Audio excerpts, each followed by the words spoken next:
Welcome everyone to RCT Creations and the breakdown of the 1990s. In this video, we're going to go over a summary of the decade, including a financial report for the Fun Corporation, the year-by-year additions to Funland and Joyland, and information on the most influential amusement rides, the roller coasters.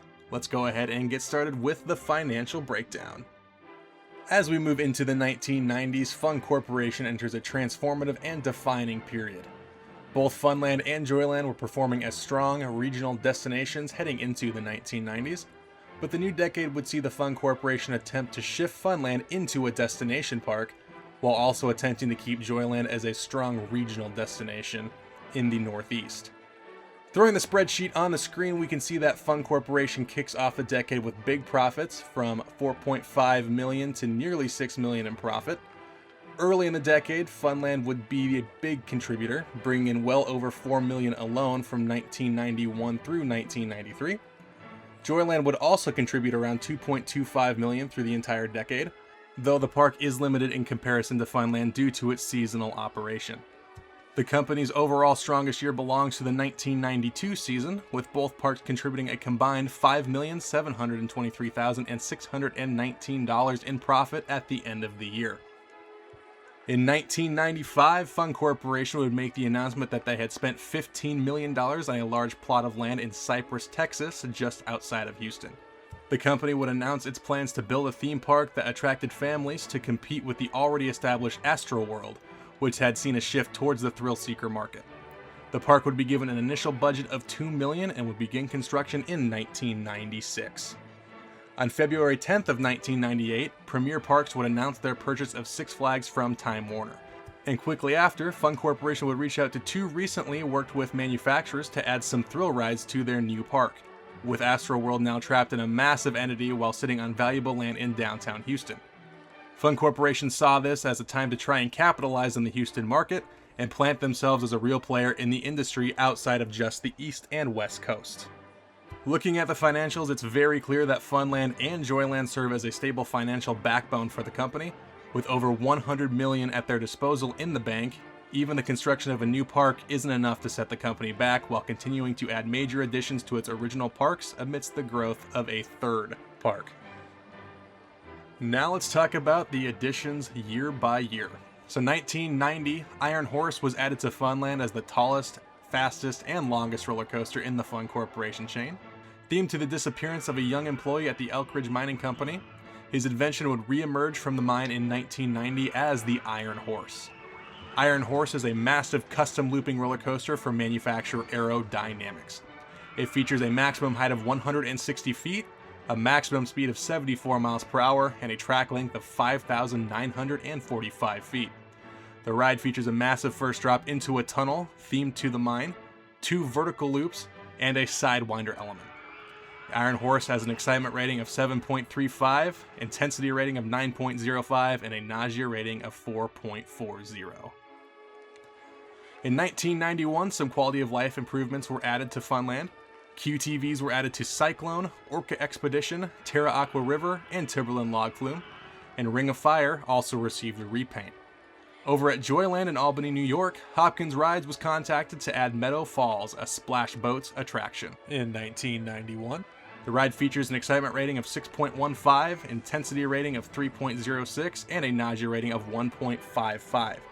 Due to the short splashdown trough, the ride would close early and be modified in preparation for the 1992 season. Also at Joyland, Q-Line TVs would be added to Laser Looper and Wing. In 1992, Funland would add Dance Floor, a Hoos Rides break dance.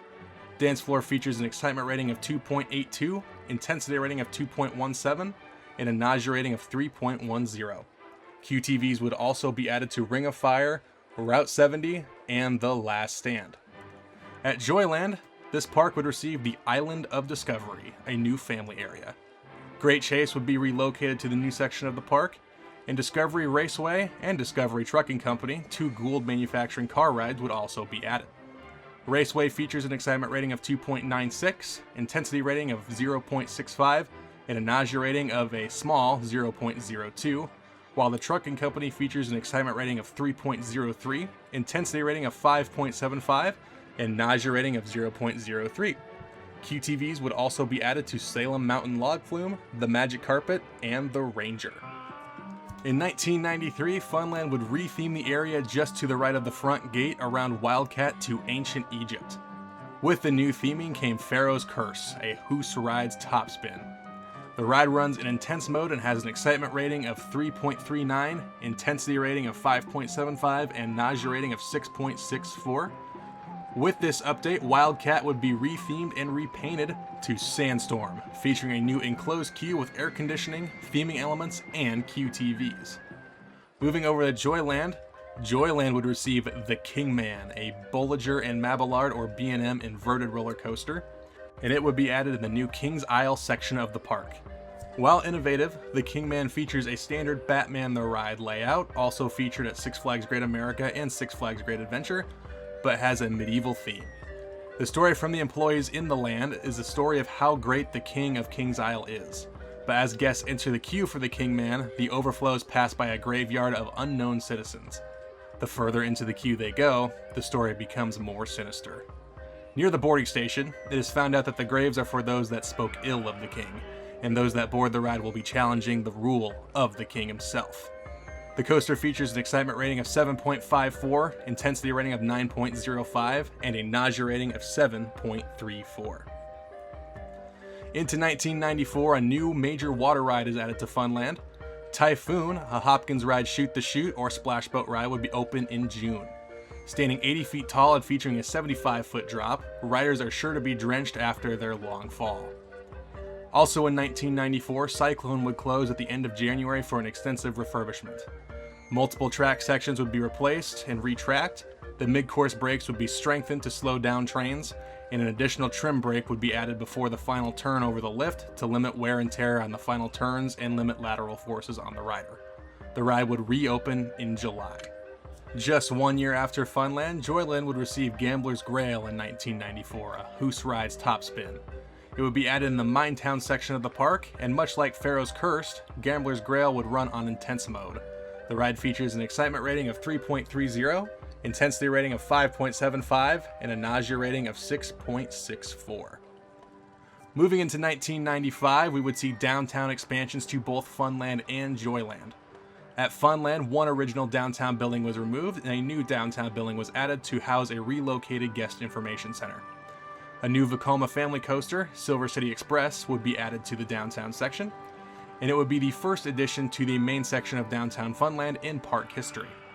Silver City Express stands 45 feet tall, has a modest top speed of 31 miles an hour, and spans 1,765 feet of track. The ride would open to the public in March of 1995 with only one train commissioned. The second train, due to the year-round operations, would have to wait until May of the same year to finish testing and complete commissioning. The new coaster features an excitement rating of 5.24, intensity rating of 4.20, and a nausea rating of 3.49. Moving over to Albany, New York, Joyland would receive an identical addition to Funland. With the expansion of their downtown section, a new Vekoma family coaster would open and be named Red Line Way. The Crazy Cabs bumper cars would also be relocated into the newer section of downtown and resides within the layout of Red Line Way. To make space for the new rides, White Cyclone's rehab shop would be demolished. Being identical to Silver City Express, Red Line Way features a height of 45 feet, top speed of 31 miles an hour, and a track length of 1,765 feet. The ride features an excitement rating of 5.21, intensity rating of 4.20, and nausea rating of 3.49. 1996 would see J&J Amusements supply Funland and Joyland with a set of Go-Karts. Along with the mini golf course, these tracks would be upcharge attractions for guests, with guests wanting to ride paying $5 per 3-lap race. Though much like the mini golf course, the series timeline doesn't work very well with in-game price management, so the ride in-game is free. The track features an excitement rating at 5.84, intensity rating of 2.53, and nausea rating of 0.42 at Funland.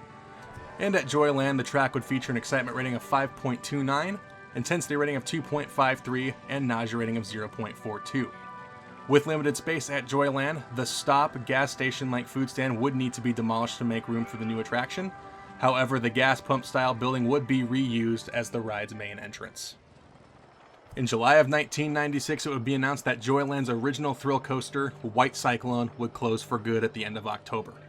The thrilling wooden coaster opened with the park as the standout attraction in 1971 and was modeled after Funland Cyclone, with both coasters having nearly identical layouts.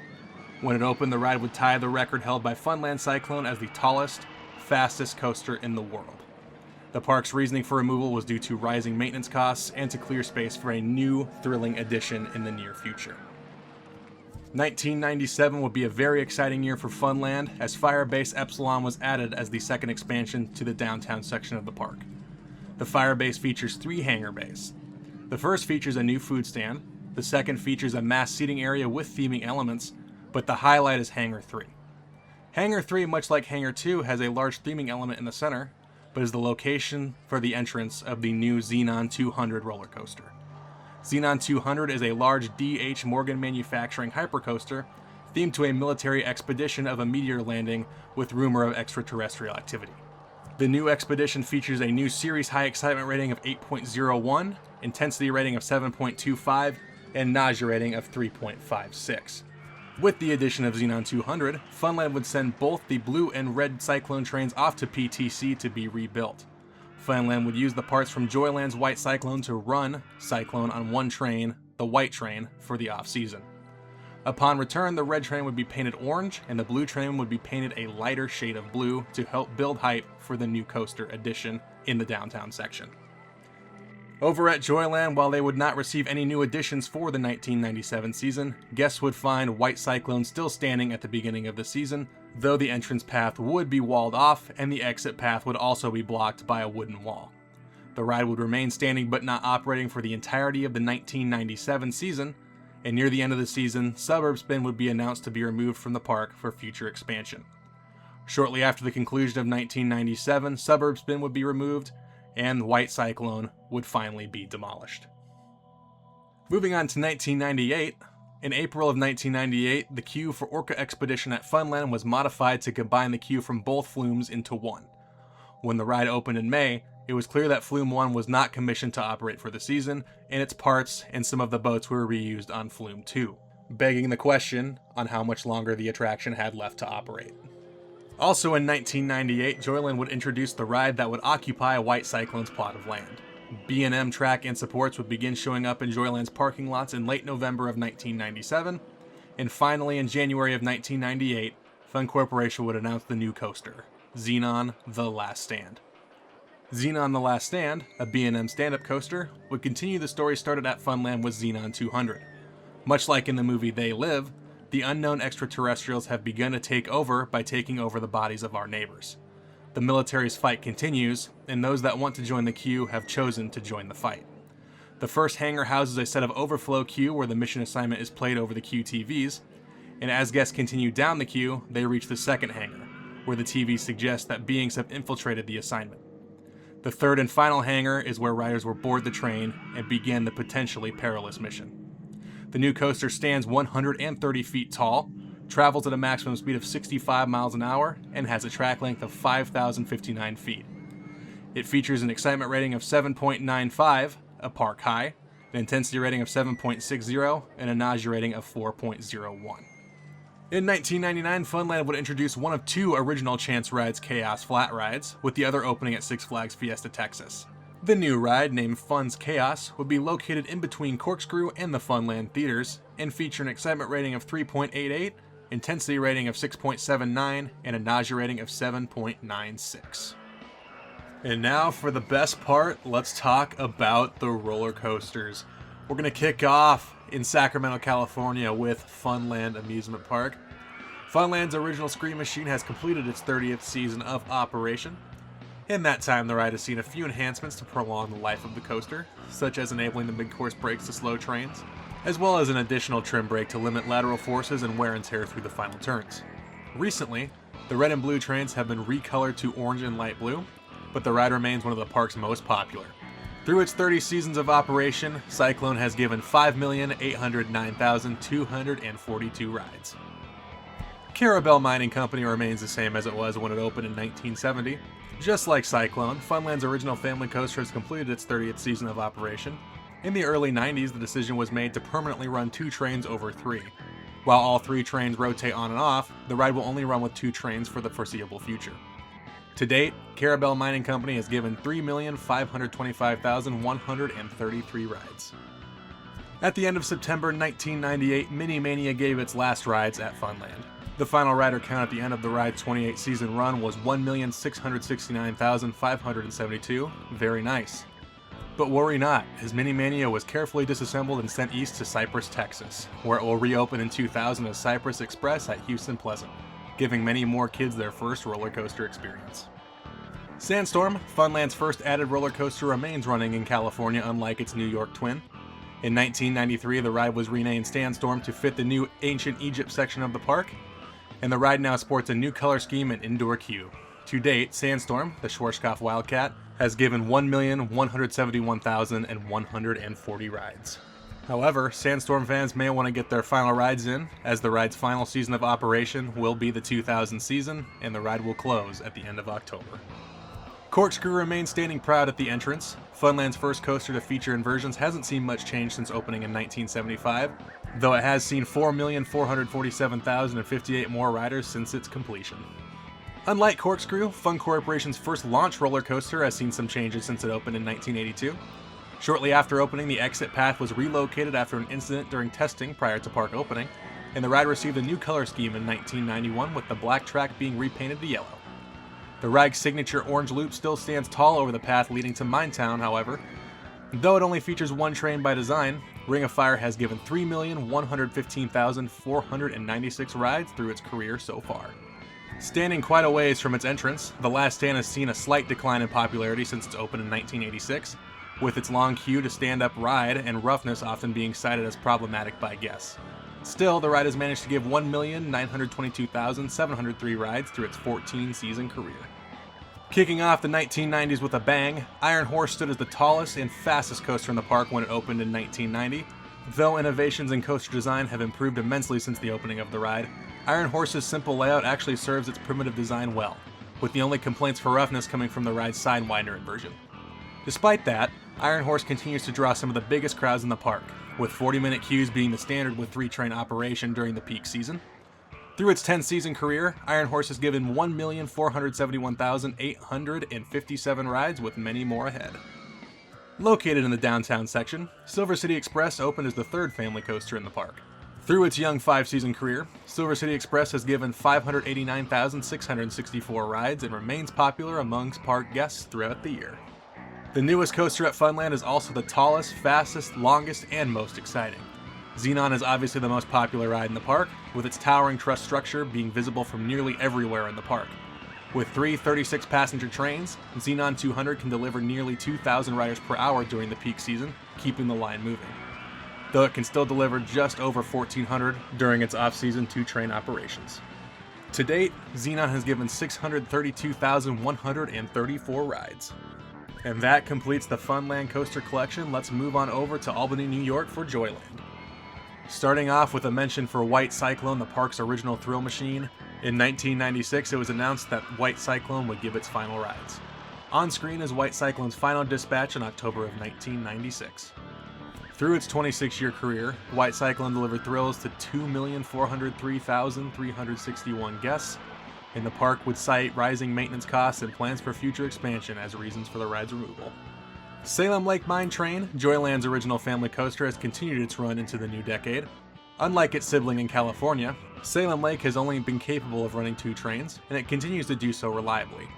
Through 29 seasons, Salem Lake Mine Train has given 2,267,984 rides. Moving on to Great Chase, now in its 3rd location within the park, it continues to give kids their first coaster experience, now moved into Joyland's new family area, the Island of Discovery. Through 29 years, Great Chase has given 923,958 rides. Moving to Laser Looper, the first coaster in the Fun Corporation to feature a vertical loop, has seen expansion grow rapidly around it since its introduction in 1980. Originally located by itself on the west corner of the park, expansion has brought more crowds towards the coaster. Since opening, Laser Looper has given 1,619,290 rides. As the anchor of Joyland Meadow, Wing continues to be a popular family coaster at the park. consistently drawing long queues of guests that want to get an overhead view of the meadow. In 13 years of operation, Wing has given 892,878 rides. Ringing in the new era of the Fun Corporation and coaster design, Joyland would introduce Kings Isle in 1993. To anchor the new area would be the revolutionary new design for manufacturer Bolliger & Mabillard, or B&M. Impressed with Batman the ride when it opened in 1992 at Six Flags Great America, Fun Corporation executives would sign a contract to add an identical layout to their park in New York. Themed to a loved but secretly nefarious king, those that join the queue and board the ride are the ones that dare to challenge the king's reign. But the results are left ambiguous. Being a Batman clone, the Kingman packs in 5 inversions in its short but intense layout. That's sure to deliver on guest satisfaction and ridership goals. Through its 7 years, the Kingman has delivered 720,536 smooth and intense rides. Identical to Silver City Express at Funland, Redline Way is located in a small addition to what was the downtown section at Joyland. With the future expansion on the horizon, the Crazy Cabs bumper car ride was also relocated to the new area. To date, Redline Way has given 313,192 rides. The newest operating coaster in the chain, Xenon The Last Stand, is located at the front of the park. The ride exit reuses the entrance of the former White Cyclone roller coaster, and the ride continues the story set by Xenon 200 in California. Xenon The Last Stand stands as the tallest and fastest coaster at Joyland, and its roar is sure to attract thrill seekers for their last stand against the extraterrestrials. 203,395 riders have given humanity a chance through their last stand in 2 seasons of operation. Just wanted to make one more announcement as we move over to Cypress, Texas. Fun Corporation is happy to announce that construction of Houston Pleasant is complete, and the park is expected to open in May of 2000. I am very much looking forward to sharing all 5 coasters that will be featured at the park on opening day, and we'll continue to release RCT construction updates until the series is caught up and all the coasters are revealed. And that will conclude Fun Corporation through the 1990s. As we head into the 2000s, we are just over halfway through our timeline for the series. Big thank you to everyone for watching as we enter the new millennia with the Fun Corporation. Many exciting additions are in the cards for the next decade, including plenty of new roller coasters, and I cannot wait to share them with you. Until then, have a wonderful day, go ride a coaster, and we will return with a full breakdown at the end of the 2000s.